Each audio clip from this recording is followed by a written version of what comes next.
നമസ്കാരം. നമസ്കാരം. എൻ്റെ പേര് ആരിഫ്. ഞാനിപ്പം സാറിൻ്റെ ഈ ഉദ്ഘാടന പ്രസംഗം കേട്ടപ്പോഴത്തേക്ക് സാർ അതിനകത്ത് സോഷ്യൽ ഇൻ്റലിജൻസിനെ കുറിച്ച് പറഞ്ഞു, സോഷ്യൽ ഇൻ്റലിജൻസിനെ കുറിച്ച്. അപ്പം ഞാൻ സാറിൻ്റെ പ്രസംഗം അവിടെ നടന്നുകൊണ്ടിരിക്കുമ്പോൾ എന്നെ കൂടുതൽ അസ്വസ്ഥനാക്കിയത് നമ്മുടെ കുട്ടികൾ, എൻ്റെ മകൻ ഉൾപ്പെടെ കുട്ടികൾ ഇങ്ങനെ ഓടുന്നു, അങ്ങോട്ട് പോകുന്നു, ഇങ്ങോട്ട് പോകുന്നു. അപ്പോൾ അത് നമ്മൾ തന്നെ ശരിയാക്കേണ്ട ഒരു ഘടകമാണെങ്കിൽ പോലും സാറിന് അതിനെക്കുറിച്ച് എന്താണ് നമുക്ക് ഒരു ഉപദേശം പോലെ അല്ലെങ്കിൽ ഒരു നിർദ്ദേശം പോലെ തരാൻ കഴിയുന്നു? അവർ കളിക്കട്ടെ എന്നുള്ളത് തന്നെ പറയാനുള്ളത് എനിക്ക്. അവർ കളിക്കുന്ന നമ്മൾ തടയേണ്ട കാര്യമൊന്നുമില്ല. അവരുടെ ഒരു ലോകം എന്ന് പറയുന്നത് ഇപ്പോൾ കളിയുടെ ലോകമാണ്. ഒരു പക്ഷേ നമ്മൾ സംസാരിക്കുന്ന കാര്യങ്ങൾ അവർക്ക് മനസ്സിലാക്കാൻ സാധിക്കുന്നുണ്ടാവില്ല.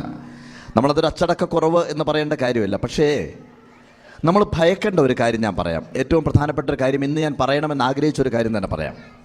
നിങ്ങൾക്ക് അറിയാമോ എന്നറിയില്ല, ഈ ഏപ്രിൽ 25 യുണൈറ്റഡ് നേഷൻസ് ഒരു പ്രസ്താവന പുറത്തുവിട്ടിരുന്നു. അറിയാമോ? ഒരു പക്ഷേ നിങ്ങൾ നെറ്റിൽ സെർച്ച് ചെയ്താൽ അറിയാം.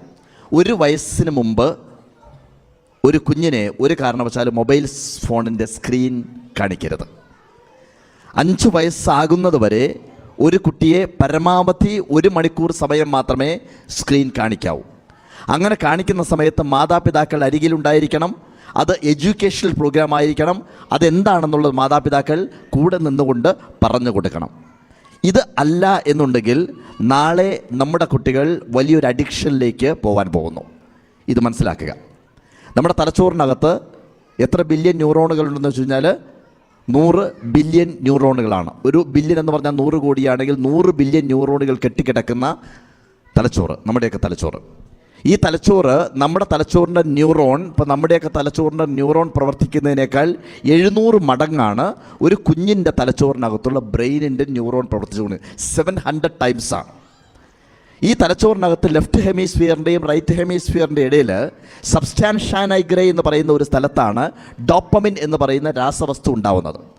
ഈ രാസവസ്തു ഉള്ളതിൻ്റെ പേരിൽ മാത്രമാണ് നമുക്ക് കൈ മൂവ് ചെയ്യാൻ സാധിക്കുന്ന, കണ്ണിൻ്റെ കൃഷ്ണമണി മൂവ് ചെയ്യാൻ സാധിക്കുന്നത്. എന്തൊക്കെ ശരീരത്തിൽ അവയവങ്ങൾ മൂവ് ചെയ്യാൻ സാധിക്കുന്നുണ്ടോ ഈ ഡോപ്പമിൻ മൂവ് ചെയ്യുന്നതിൻ്റെ പേരിൽ മാത്രമാണ്.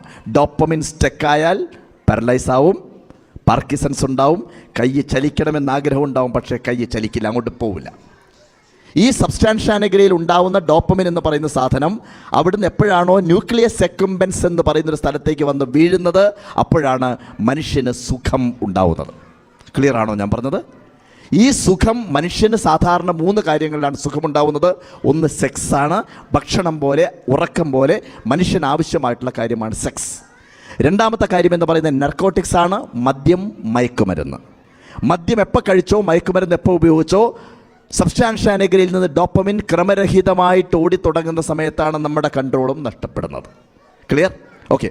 മൂന്നാമത്തെ സാധനം എന്ന് പറയുന്നത് ഗാംബ്ലിംഗ് ആണ്. നിർഭാഗ്യവശാൽ ആധുനിക ശാസ്ത്രം ഈ മൊബൈൽ ഫോണിൽ വാട്സാപ്പും ഫേസ്ബുക്കും തിരഞ്ഞുകൊണ്ടിരിക്കുന്ന കാര്യം എന്ന് പറയുന്നത് ഈ ഗാംബ്ലിങ്ങിൻ്റെ കൂട്ടത്തിലാണ് ഉൾപ്പെടുത്തിയിരിക്കുന്നത്. അപ്പോൾ ഞാൻ ഏറ്റവും പ്രധാനമായിട്ട് ആദ്യം മാതാപിതാക്കളോട് ഈ 25-ാം തീയതി യുണൈറ്റഡ് നേഷൻസ് പുറത്തിറക്കിയ ഈ പ്രസ്താവന ഒന്ന് ഓർക്കണം. കുട്ടികൾക്ക് മൊബൈൽ ഫോൺ കളിക്കാൻ കൊടുക്കരുത്. നിങ്ങൾ എത്ര ജോലി തിരക്കുള്ള ആളാണെങ്കിൽ പോലും ആ ജോലി തിരക്കുകളിൽ നിന്ന് മോചനം നേടാൻ വേണ്ടിയിട്ട് കുട്ടികളെ അടക്കിയിരുത്താൻ വേണ്ടി ആ മൊബൈൽ ഫോൺ കൊടുത്തു കഴിഞ്ഞാൽ അവിടെ അഡിക്ഷൻ ആരംഭിക്കും. ഒരു കാരണവശാലും നിങ്ങൾക്ക് ആ മൊബൈൽ ഫോൺ തിരിച്ചു കിട്ടില്ല. ആ കുട്ടി വളർന്നു വരുന്ന സമയത്ത് നിങ്ങൾ മൊബൈൽ ഫോൺ തിരിച്ചു മേടിച്ചു കഴിഞ്ഞാൽ ആ കുട്ടി കരയും, അലറും, പ്രശ്നങ്ങളുണ്ടാക്കും, സാധനങ്ങൾ വലിച്ചെറിയും, ഭ്രാന്തമായ അവസ്ഥയിലേക്ക് കുട്ടികൾ മാറും. അതുകൊണ്ട് ബി കെയർഫുൾ. ആദ്യം പറയാനുള്ളത് അതാണ്. ഇവിടെ നമ്മൾ ഈ അടക്കിയിരുത്തലുകൾക്ക് വേണ്ടിയിട്ട് ഒരു കാരണവശാൽ മൊബൈൽ ഫോൺ കൊടുക്കരുതെന്ന് പറയാൻ വേണ്ടിയിട്ടാണ് ഞാൻ ഇത്രയും പറഞ്ഞത്. ഓക്കെ, അവർ കളിക്കട്ടെ, അവർ ഓടിക്കളിക്കട്ടെ, ചാടിക്കളിക്കട്ടെ, പാട്ട് പാടട്ടെ, ഇതൊക്കെയാണ് ഈ പ്രായത്തിൽ വേണ്ടത്. അതുകൊണ്ട് നമുക്കത് കൺട്രോൾ ചെയ്യേണ്ട. ആ കുട്ടികളെ അടക്കിയിരുത്താൻ വേണ്ടി നമ്മൾ ഈ ഇൻസ്ട്രുമെൻ്റ്, ഐപാഡോ ഗെയിമുകളോ ഉപയോഗിച്ച് കഴിഞ്ഞാൽ നാളെ നമ്മൾ നേരിടാൻ പോകുന്ന അപകടം എന്ന് പറയുന്ന ഏറ്റവും വലിയ പ്രശ്നം. രണ്ടാമത്, നമ്മൾ കുട്ടികളോട് മൊബൈൽ ഫോൺ അധികമായിട്ട് ഉപയോഗിക്കരുത് എന്ന് പറയുകയും അവിടെ താഴെ വയ്ക്കുകയെന്ന് പറഞ്ഞുകൊണ്ട് അതേ മൊബൈൽ ഫോൺ എടുത്തുകൊണ്ട് അമ്മയും അച്ഛനും അപ്പുറത്ത് നിന്ന് മൊബൈൽ ഫോണിൽ പരതിക്കൊണ്ടിരുന്നാൽ ആ കുട്ടി ചോദിക്കും, നാളെ ചോദിക്കും, ഞങ്ങളോട് കളിക്കരുതെന്ന് പറയുന്നു, പിന്നെ എന്താ അമ്മയ്ക്ക് കളിക്കാൻ ചോദിക്കും. അപ്പോൾ അതുകൊണ്ട് അതും ശ്രദ്ധിക്കുക. അപ്പോൾ നമ്മളാണ് ആദ്യം കൺട്രോൾ ചെയ്യേണ്ടത്, കേട്ടോ. അഡിക്ഷൻ എന്ന് പറഞ്ഞാൽ അഡിക്ഷനാണ്. ഇപ്പോൾ ആധുനിക ശാസ്ത്രം പറയുന്ന മയക്കുമരുന്നിനേക്കാൾ കൂടുതൽ അടിമപ്പെടാൻ പോകുന്ന ലോകമാണ് ഈ സാധനം. ഡേഞ്ചറസ്. ആ ചില്ലിൻ്റെ അപ്പുറത്ത് കാണുന്ന സാധനം ഉണ്ടല്ലോ, അത്ര നല്ല സാധനമല്ല.